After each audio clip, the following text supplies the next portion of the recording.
Hi, it's Freda from Gender Nebulous Podcast. It's just me at the moment. Um, and a reason I wanted to do this little intro is because I decided to interview somebody who was on the gender critical side of the spectrum. And that person was Iseult White, who I'd followed a little bit on Twitter and I'd had a few little arguments with.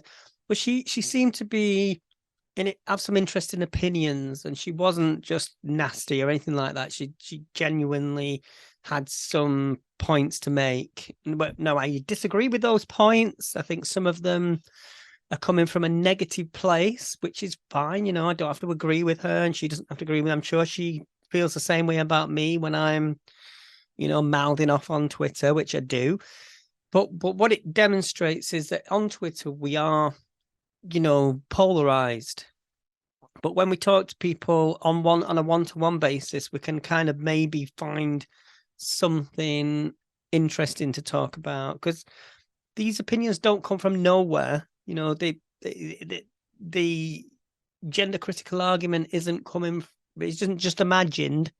It does exist, and we need to understand why it exists and where it's coming from. So that's what I wanted to do. Hope you enjoy it, and I hope you understand the value of it like I did. So thank you. And this is the interview.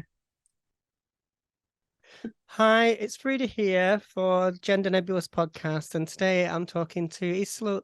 Iseult. I knew I'd get that wrong. Sorry, Iseult. You go, Miss Frida. Iseult White. And the reason I wanted to have this conversation, because we had a few ding dongs on Twitter. and I How thought, did we even end up following each other? I don't know. Anyway, but I wanted to talk to somebody who was on the turfy spectrum, and I did think you were kind of on the gender critical side of things. But the reason I liked the way you were a bit more considered in the way that you tweeted, and you were a bit more kind of, you weren't insulting, you weren't nasty, but you had some points to make. So I thought you might be interesting to talk to from this point of view. How do you feel about being called a turf? I think turf is a slur. It's used to belittle women, to silence women, to shut them up. And it's used a lot by misogynist men on Twitter. And so anytime people call me a turf, I call them out on it. Now, if women themselves want to call themselves turfs, that's, people want to reclaim words, whatever. I actually sometimes think this whole thing of reclaiming words is a bit of nonsense. So where would you position yourself in the debate? What was it that kind of got you sort of thinking along these lines? Because I know you've got quite strong opinions, but never. But I wanted to know what it was. Like they say, something piqued somebody. What was that thing? Or was there a point where, was there something that happened and you thought that I need to get involved in this debate?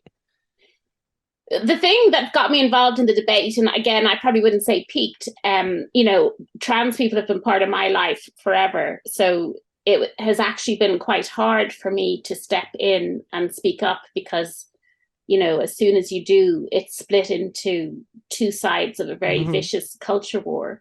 But the thing that made me speak up was in Ireland, Amnesty published and promoted a letter which had been written by Transgender Equality Network Ireland, which demanded that the media and politicians deny legitimate representation to people who believe that there are two sexes.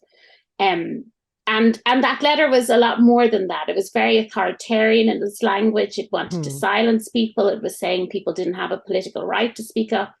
And it also did another thing which would be hard for people outside Ireland maybe to understand how painful this was for me. But it also did a thing of saying that people who were speaking up were outsiders, foreigners, and they actually really meant kind of English. Right.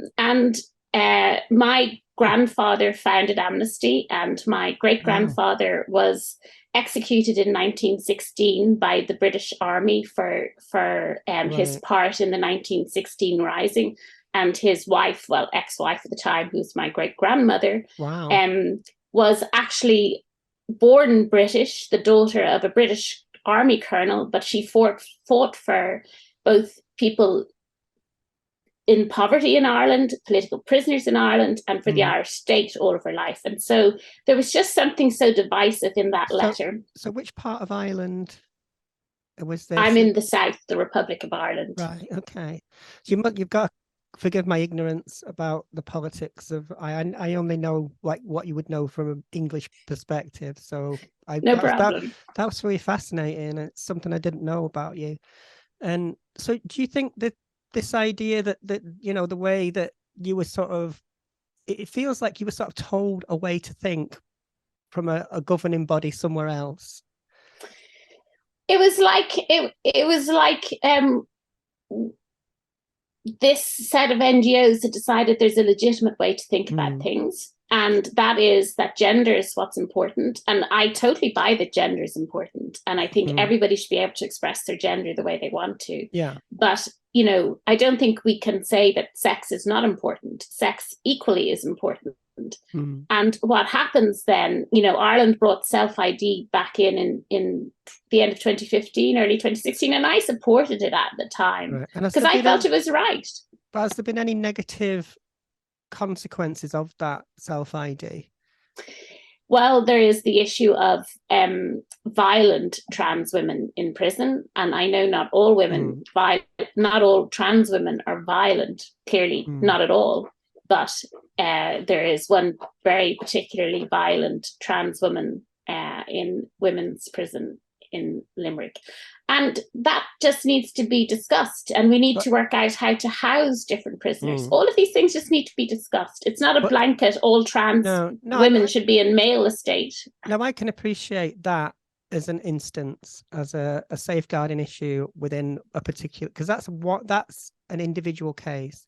But the problem I have is when people use those individual cases in arguments about self-ID overall outside of prisons and in real life. So the ordinary trans woman, the average, but they're not going to go to prison. We know there are violent and nasty people out there. They're not just in prisons. They're all over the place. Self-ID isn't going to make any difference to that. And I find that people weaponize these debates and use the word, prisons, toilets, sports, like I've said before, and they become performative arguments that, they're very important, don't get me wrong. In those particular instances where they are happening, that's important to those people. But overall, as a society, it's very specific to one set of individuals, but people will use those arguments as a weapon for all trans people. I agree that those arguments are used as a weapon, but there is a kernel. But let me finish this one, Freda. There's a kernel of core importance in those arguments. So under equality legislation in Ireland, and I sort of know the UK situation, but not so well. But under equality legislation in Ireland, it is possible to protect same-sex spaces, both for men and for women. So that means that for certain kinds of things, so intimate care. So if I want to go to, which I don't really want to, but I ought to, go for, postnatal physiotherapy. Right. I do want to be able to say I want an actual woman to do that. But and that I can do under current Irish equality law. However, self-ID has made that complex, and because they didn't figure those things out properly under self-ID, they now need to rewrite the laws to manage these things. Right. That's what the argument is about. I could understand, that is a real concern. If you're a woman and you want only women, and there's obviously, if somebody is trans, there's a pathway of being trans. There's a sliding scale of where you start being trans, and it's very nebulous in that sense. But is that why you call the podcast Gender Nebulous? Yeah. Well, okay. It's just because I like that word, I think, because I was thinking of gender fluid, but I thought, no, that sounds wrong. But I was going to say to what you said, because I work in a medical setting, and there will be instances where I will be with a vulnerable person who may be female, and I've got to be careful, and I've got to be mindful of the fact that if she's just going to assume I'm female. Now, if she has specific needs and the specific safeguarding connected with that person, I will get back up. I will say, look, I need another person, another lady, another female member of staff to be with this person as well. And that is not me rejecting, saying I don't want to care for that person. It's respecting their reality You know what I mean? So if somebody said to me, I don't want you because you're trans, I said, fine. It might take you a little bit longer to get care, but if that's what you want, that I should not be the person to say, you have to have me, because if you don't, nobody's ever going to do that in a medical No, setting. but the problem is, I don't agree with you that nobody's ever going to do it. You see, and once the law is in place, then it's discrimination to say, I don't want you because you're trans. It depends. I suppose if there isn't those exceptions still under law, then it can't be upheld. Yeah, I understand. Well, what I'm trying to say is that if somebody said to me, I don't want you to care, I don't want your help because you're trans, then I'm not going to push that. But I don't think people should legitimately be able to say to you that they don't want your help because they're trans, other than in very defined circumstances, right? Because you're entitled to equality protections as well. Yeah. So, and it is just in these very defined circumstances. So I think a rape crisis centre should be able to have a same-sex group as well as mixed gender groups or same gender groups, right? Yeah, I agree with that. And I think... But if we don't maintain the equality protection around sex as a characteristic, as opposed to conflating it with gender, then we can't do those things. But the problem with that is, like, say if something happened to me, say I was, I mean, I could be sexually assaulted in public. Absolutely. And I have to go.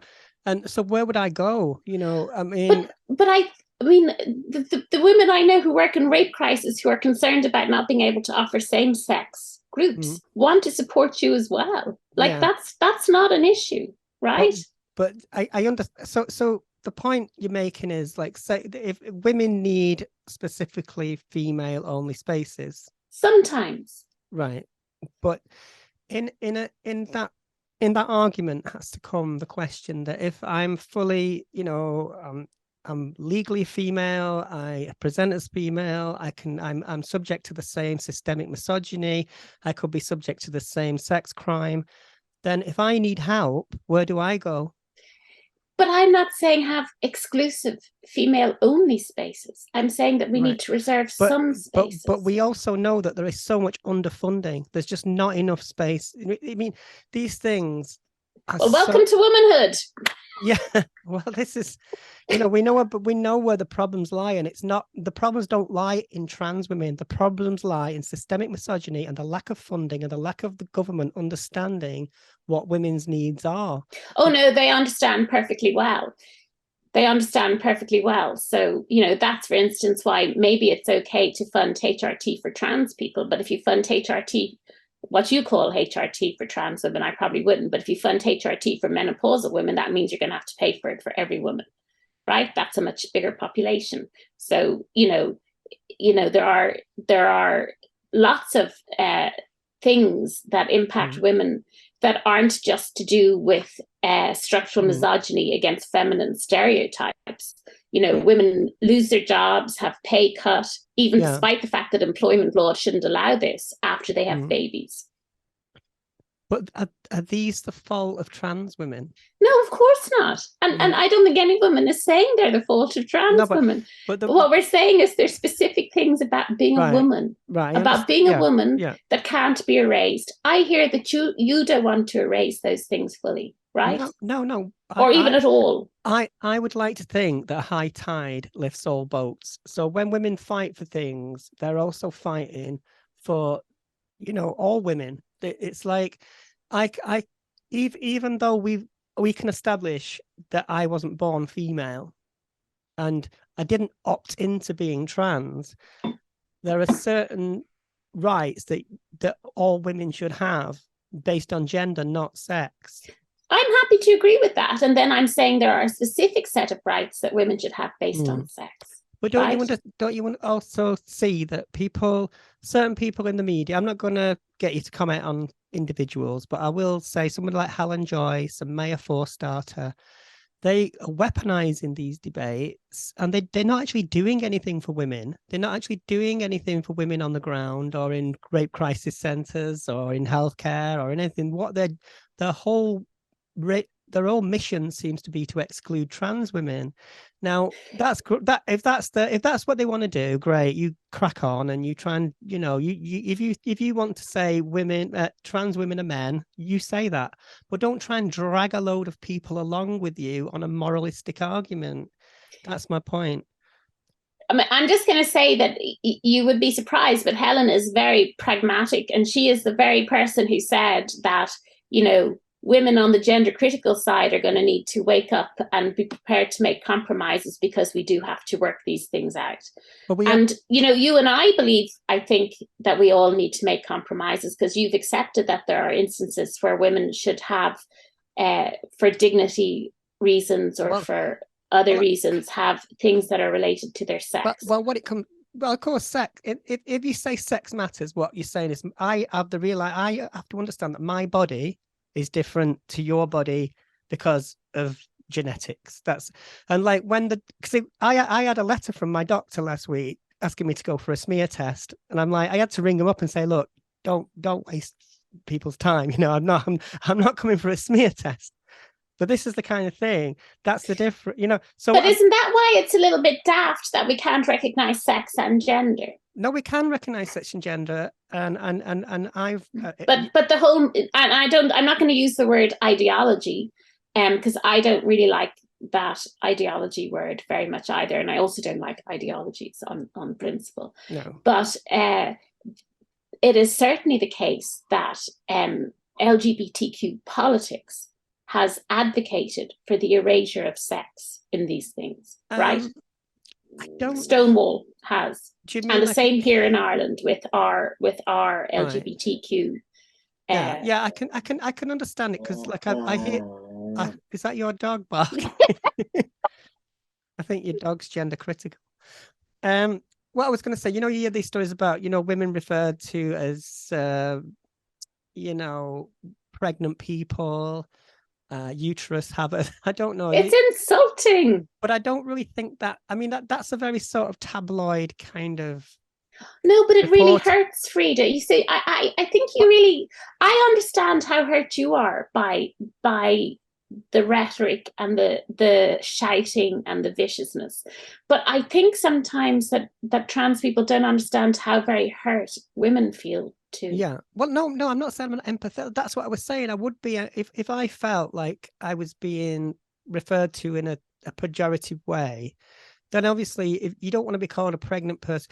But the women, because I work for the ambulance service. I'm in and out of hospitals all the time, and people refer to each other the way they prefer to be referred to. Now, and that's what should happen. But sometimes in literature, in pamphlets and things the NHS put out that have stonewall advice, they might just put, pregnant people. And it's not because they're trying to hurt women, it's because they're trying to include as many people as they can. I know, but it would just be inclusive to say women and other. Yeah, but this is why they have language, they have pamphlets in Urdu and they have pamphlets in Braille. It doesn't mean and I expect in Urdu they don't say pregnant people, because they understand that people in Urdu won't have a clue what they're fucking talking about, and there's also people who are reading English who don't have a clue what they're I don't know about that. I mean, that might suggest that people who speak Urdu are not being that is trans. Not what I intended to suggest, and I think you know that. But no, but people who speak Urdu can also be trans, and people that are, what I was saying is, what the point I'm trying to make is that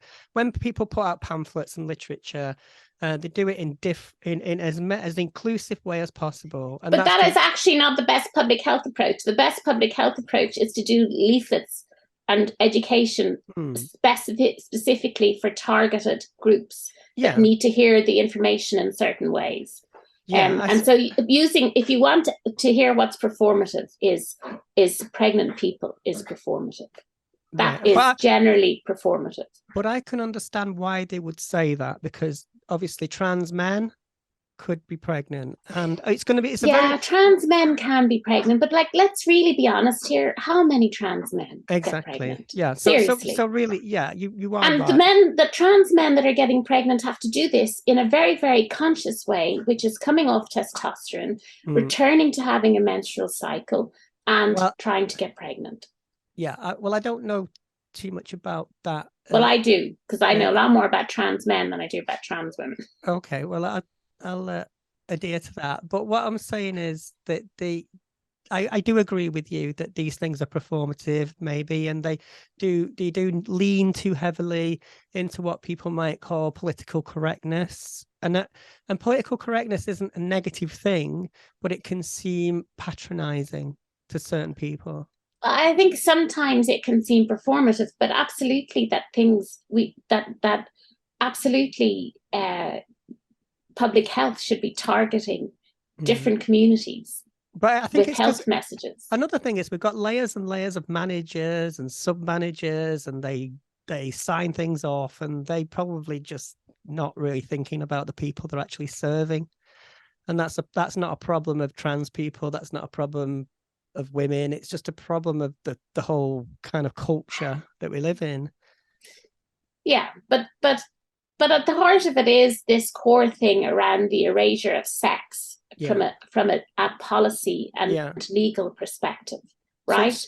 And so what women who are a certain class of feminists who believe that sex is material, as I do, because I've experienced it as being material in my life. I've experienced discrimination based on the fact that I'm a woman, not a feminine stereotype. And I've also experienced sexual violence, and I've needed to make use of those kind of spaces. But I don't think I owe the public the stories of my trauma to explain why I wish to be examined by a woman, why I wish to go to a female therapist. I don't think I owe society explanations of my trauma for that. I think I should have that protection simply because I'm a woman.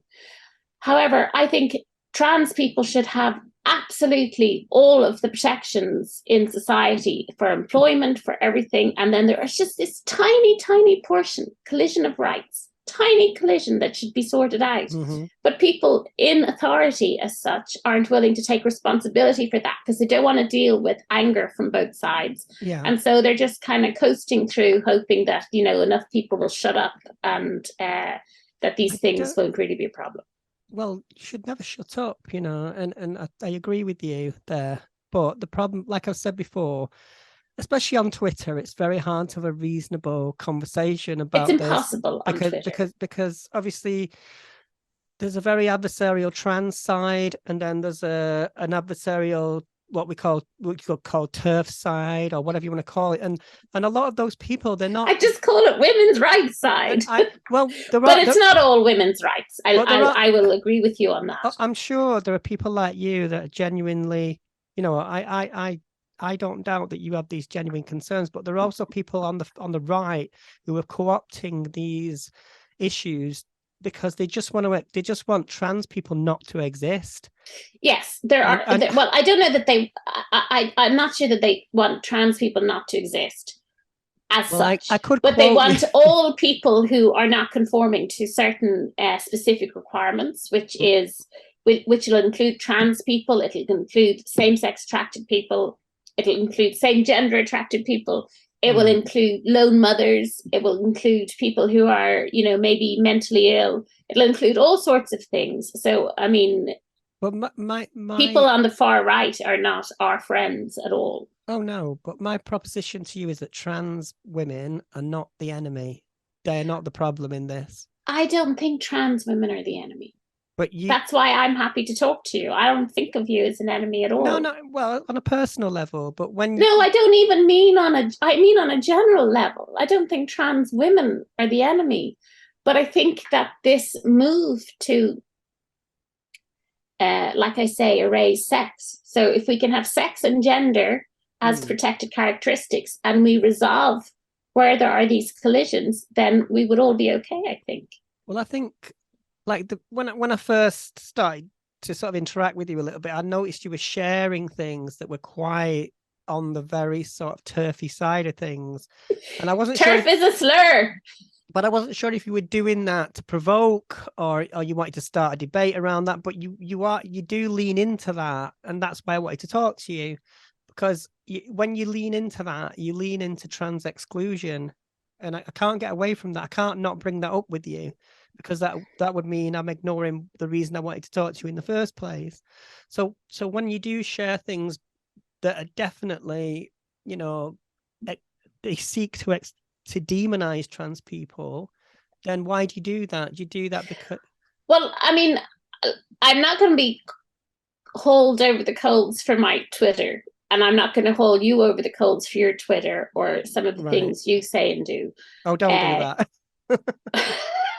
No, I will admit to you, I have been pretty nasty on Twitter, and I regret some of the things I've said on Twitter. But it's because I think when you're constantly bombarded with, you know, these kind of the same things all the time, you sort of build up this kind of shell, and you fire these things off, and I get that, and you know, so you have to offer me the same thing. I don't think I am. I genuinely really try very hard not to be nasty on Twitter. I try never to personalize things. I have certainly said things about Eddie Izzard that I will never take back, because I absolutely think Eddie Izzard is I think he's harmful to trans people as well as I think Eddie Izzard is who she is, and if she wants to be she, that's fine by me. But I understand that, you know, she can. I say she because she wants to be known as she, but I've known Eddie Izzard as he for the longest time, and I kept making the mistake of calling him he, but it's because it's sort of a fixed thing in your mind. But I don't know if Eddie Izzard is a positive figure. I don't know. I just listen to some of the things she says, and I think that sounds all right. But whether she's a well, I noticed that he chooses to be a man for high-paid movie roles. And as a middle-aged woman or an older woman, those roles are not available to women because of structural. Yeah, but that's not Eddie's fault. No, but Eddie leans into it, doesn't he? Yeah, well, he can choose. Yeah, so you're saying he chooses to act male when it suits him. Mm-hmm. Right. Okay. Well, I can agree with you there. And you were saying you're a trans woman, and that you I mean, and of course you could decide not to be at some stage, maybe, I don't know, but for you that is a fairly permanent identity, I feel, in talking to you. Yeah, but I always say nobody's ever sure of anything 100% ever. Well, I think that's true too, and I also think that that's one of the problems with this whole gender discourse, is that we've tried to lock people into gender expressions as well. You've got to understand that people do opt in to a political stance, whereas people don't necessarily opt into being trans. It's just innate. Yeah, but trans people opt into political stances as well. So I know many trans people who don't agree with the political stance of a lot of the trans activists, you know. They haven't opted into some of the politics of LGBTQ politics at the moment. I've been called out by other trans women for the things I've said. And the things I've said tend to center around the fact that, yes, I am different. I'm not a woman in the sense that you are a woman. And I acknowledge that difference, because there will be moments when that's important. But another thing is, like, I mean, I use words like tranny and, you know, and I get in trouble for that all the time. But that's just my way of talking about myself. I would never aim that at somebody else. But I think why do you use the word tranny? Because I find it hilarious. I call myself a mad tranny all the time. But I spent a lot of my time being a drag queen when I was younger. And that world is full of vicious humor, and it certainly is full of vicious humor. But you see, when I came out as trans, one thing that did strike me as interesting is a lot of the gay men I knew said, "No, you're not trans," because it kind of made them doubt whether they were gay, because they said, "Well, you can't be a woman because you're a boy," you know. And it was like, well, why not? But I understand these things are really. There's a point where they verge on the ridiculous. There is, and I think if more of us could talk about those points with some sense of humor and some graciousness, we actually might make it someplace. Yeah, Twitter is not that place, right? We can accept that Twitter is not that place. And you know, when you asked would I talk to you, I was like, oh yeah. Well, but I'm happy to talk to you. We had some nice chats on Twitter, and I thought, you weren't nasty, but we disagree. I think we disagree profoundly on lots of things. I think because I was going to call you out on some of your tweets, but I've decided no, I'm not going to do that because you could call me out on a lot of tweets. But the point I wanted to make is that trans women, as a class of whatever it is, wherever we are very defensive on Twitter because there are so few of us really, and all we want is to be because hate crime is a real thing. Like I could be singled out, but I mean I've been approached by men in clubs, and it's been like a sexual harassment kind of situation. And when they realize I'm trans, it becomes this aggressive situation, and I think this is why we kind of build these defense mechanisms. So when people come at us and say, because there are a lot of people, you'll watch like GB News and Talk TV, and there are a lot of talking points about trans people all the time, trans this, trans that. And I'm thinking, why is everybody talking about us? Because it's this culture war thing that's going on.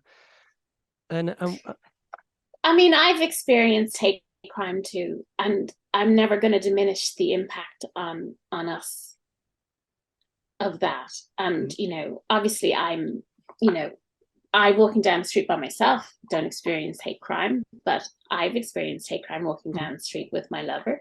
And I'm often with very butch women, and when people realize that's a woman like me with a woman like that can cause very similar kinds of aggression. Well, people are making assumptions to what you're describing, and it makes us all as humans feel like nothing and worthless, and like that we have no value, and so it's really horrible. So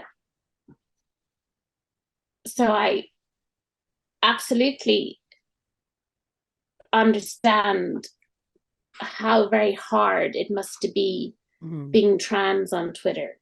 But I think we lean into it as well, because I'm quite gobby, you see. There's some people, you are. There will be people who are trans. You'll never know they're trans. They'll never even think about it politically. They'll just get on with their lives and blah blah blah.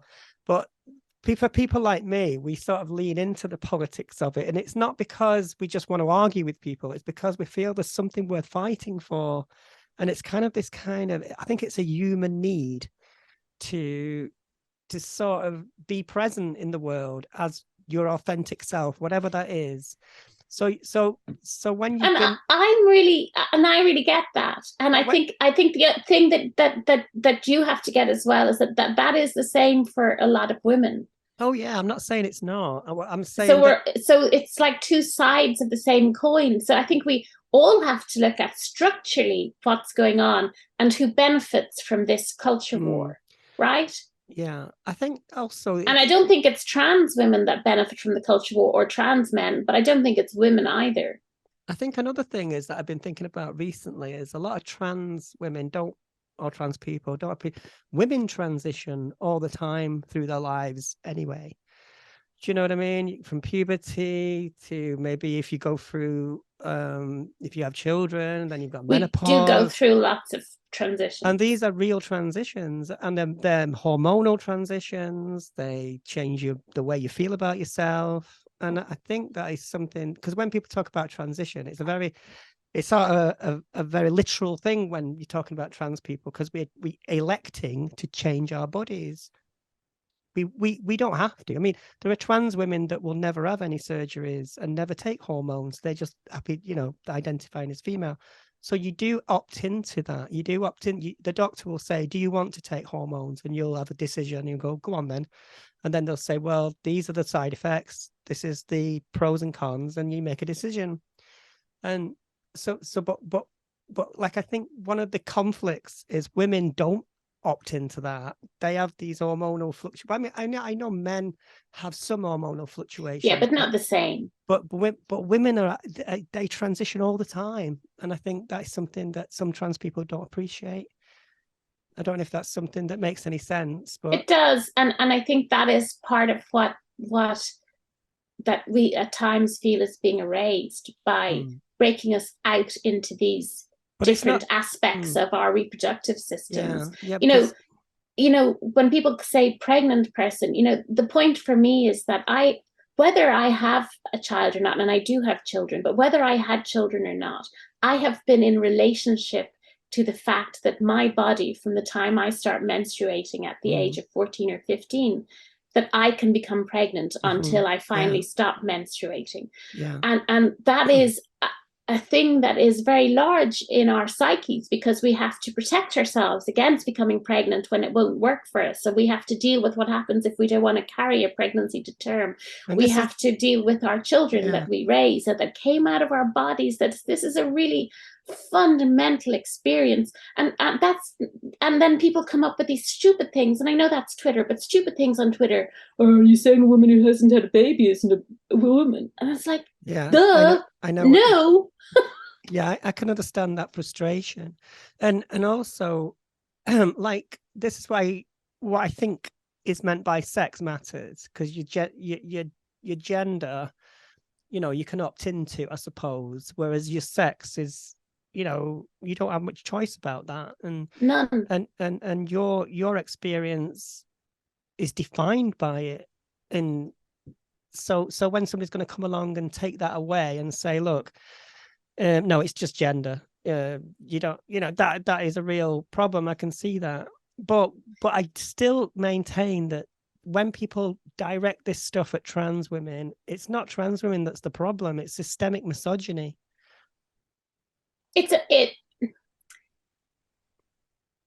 I mean, you might have arguments with trans women online because of it, but that's because they are also, frustrated about their situation. It's not because they hate any particular...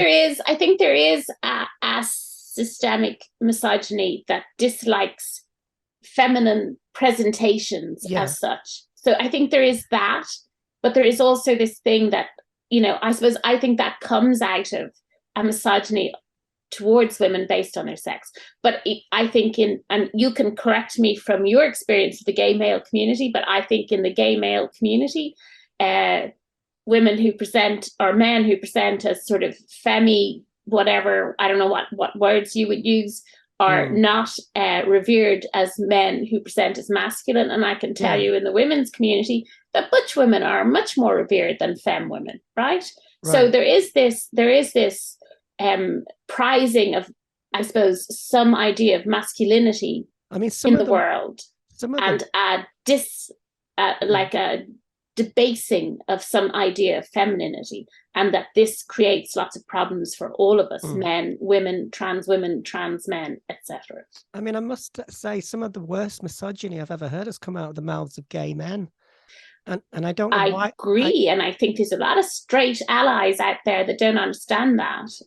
Because I mean, there was a really bitchy post on Twitter recently. They were laughing at some Russian woman's hairstyle, because she was this very brutal-looking Russian woman, very stern-looking with this crazy kind of bouffant hair. And that was the first woman in space, and they didn't know that, and they were laughing at that woman's looks. I was like, you've got no fucking idea what you're talking. Do you know what I mean? Yeah, so I've seen lots of misogyny from gay men. But not all gay men, of course. Oh, but, you've always got. But as a class, or as a as a thing in the culture, it's there. But I think so. I think from this conversation. Can I just say, and it was funny because I was also talking to a trans man recently, and who fully passes and lives his life as a man, and he was talking about, Jesus, you've no idea how men talk about women when there's no women around. So I'm assuming that I've only heard that misogyny from gay men because I've been around gay men, and I haven't been in all straight men company without a woman being present. So that misogyny is very rife. And I do agree that it impacts trans women as well. But it's still the fact that sex matters. Gender matters too, but sex matters. But I think as socially, in the social work, in the professional world, in your social life, in your relationship, it is gender that we interact with, because all of our language is gendered. Every kind of word to describe a woman and every word to describe a man is based on gendered language. Well, you could say it's based on sexed language, but it's not, because you've got you've got bloke, lad, fella, bitch, woman, girl, you know, all these different words are gendered. They're not based on your sex. They're based on a personality kind of gender. I think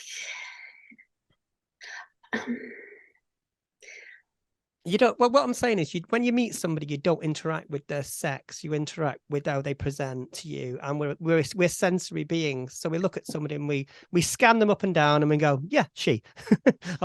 and if it's natural for you to say she or her or miss or madam, you will, because we're working on a sensory level. We're not looking at. But I think our primary sensory level is reacting to the sex of the person. But we don't know the sex of the person, do we? By looking. I think a lot of the time in the interactions we do, and I've lived a lot in very gender queer communities where but you don't... and been, you know, what we would have called passing women back in the day. So women who pass as men on first glance, but I still know they're a woman very quickly. Well, and I like that. Yeah. So I don't agree with you that it's just gender, but I do agree that for some people gender is the most important thing. But you see, you and me, we like gendered expressions, right? You like to express your gender, I like to express gender. I don't, you know, but there are people for whom gender doesn't read very much. Can I ask you, would appearing butch appeal to you? Would that be something? You know, I'd get told gender dysphoria if I have to wear a hoodie. Really? All right. Sorry, I had to ask. So no way. I literally couldn't do it. Like back in the day of the early drag king shows in San Francisco, and I was helping my friends dress up as drag kings to win. Wow. And they're like, "Come on, Iseult." I'm like, "No way, no way." So you're a very feminine kind. Well, you know, however you want to present. But so I would say I'm very femme, but I don't think that means like. You know, I just think that doesn't mean I buy into a whole bunch of dumb stereotypes. That's true. But I was going to say, but I want to express my gender in certain ways. How do you feel about this idea that I've heard said that like women that would have been butch, like who present as butch, be happy to be women, but and now girls might be, you know, influenced maybe to be trans. So I've heard this said that, you know, in the past, you know, tomboys would be tomboys and that they'd be happy with that. But now there's this gender thing that's kind of as if it's kind of promoted online and stuff. So some girls are going to opt in to wanting to be boys. I just wondered if you thought that was a reality or that's just I do think it's reality, but I think that some girls who might initially present butch may also want to be trans men, and that's a valid choice too. But I think when the culture pushes it one way, it sort of makes it like it doesn't seem there's an option. And so I do work with adolescents and young people, and I have talked to young people who have felt pushed down gender pathways and weren't given, you know, you can't be what you don't see, right? You know, so if all we see is the option for a sort of a mask presenting girl is to become trans, and she doesn't see role models of butch lesbians who are happy in themselves, she can't become that. So it's just, how do we create it so that pathway and choice is there? So, you know, I don't believe that all women who once lived as butch lesbians who transitioned have done so incorrectly either. Right. I know many who have and enjoy their lives, right? So I just think these things are complex. It is complex. So I don't buy into all of those talking points that it's all one thing or another. It's sort of like we swung around to where sort of rigid gender stereotypes are almost enforced by this new gender, as opposed to allowing us to be nebulous about gender. And I think it would be great if we could be gender nebulous. We didn't have to be so religious about gender. Well, that's why I call the podcast. So me and Vicky. Well, I like that name. I'm really rolling with it. See, the reason for me, I mean, I don't because I don't know if I conform to any stereotypes, because when I was growing up, one of my heroes was Calamity Jane. I Cool. just love, but and when she put the frock on at the end, I was really disappointed. Because I thought there's a woman, because a lot of my female kind of the women that I used to love Ruby Wax. I still love Ruby Wax. And the reason I like Ruby Wax, she was just really sort of, she wasn't feminine, but she was beautiful and she was funny. And I love that about her. And I like female comedians, I think, because of that. And it's just because they're not self-deprecating, but they understand that their femininity is, something they can wear or take off. And that appealed to me when I was young. So female, like somebody like Jenny Eclair, somebody like Ruby Wax really appealed to me. One of my favorite comedians of all time, it was Hilda Baker. I don't even know who Hilda Baker is. She was from Bolton, and she was like, this was in the 1960s. So she was one of the first solo female comedians. She came out of the musical tradition. Oh, I think your dog's. Yeah. So I think we've covered quite a lot there, and you didn't shout at me. You didn't shout at me, though. You kept calling me a turf. You didn't call me a man in a dress. But you are naughty on Twitter, I am, but so are you. Well, thank you for doing that. I mean, I didn't want you to think I was trying to, coax you into saying, or try and trap you. No, look, that was a good conversation, I think. So, well, thank you for doing it. And hopefully we'll stay in touch on Twitter. And well, maybe we'll stay in touch in real life. Yeah. Okay. Is there anything you want to ask me before we go? No. I mean, off the podcast, right? Not recorded. What's that? Just what was the transition for you like, having been sort of a gay man, drag, and then going to being a trans woman? Did you lose friends? Did you lose community? I did a little bit, because I had to pull myself away from what was quite an intense, kind of drug-fueled world, where it wasn't good for my mental health for a while. And it's quite a lot. My transition story is quite long, because my mum took me to a child psychologist when I was 17, because I kept saying I wanted to be my sister. So you had gender dysphoria for a long time. Yeah, but the way I expressed myself was by going out at the weekend, and then I'd have a regular job in the week, and at the weekend I'd be this amplified, kind of ridiculous version of a woman. Well, that's not sustainable, is it? No. So it burnt me out a little bit.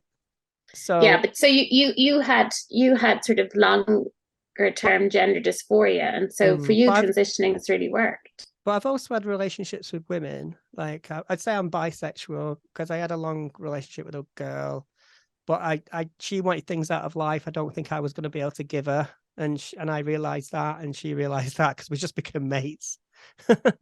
But yeah, so. And see, I mean, I'm bisexual. So are you sort of straight down the line bisexual, or? I tend to prefer men. Yeah. Yeah, but I have I think women for companionship. Like, I go on holidays and nights out with girls, but if it comes down to the actual mechanics of sex, without being too blunt, I think that is men. Yeah. Yeah, I prefer butch women. That's what I like the best. But okay, whatever. Okay, well, we got a bit personal at the end. I won't ask you anything like that, honestly. But So are you in a relationship with a woman, or? Just broke up about 2 months ago. Oh, sorry to hear that. Yeah, bummer, dude. Well, you're happy with your little dogs. Yeah, happy with my little dogs. Yeah. Right. Well, look, life's weird at times.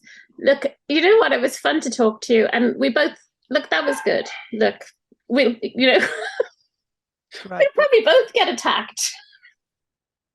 Well, it was lovely to talk to you, and thanks for doing it. And I'm gonna get something to eat now, because I'm starving. Okay. Right. Bye. Bye.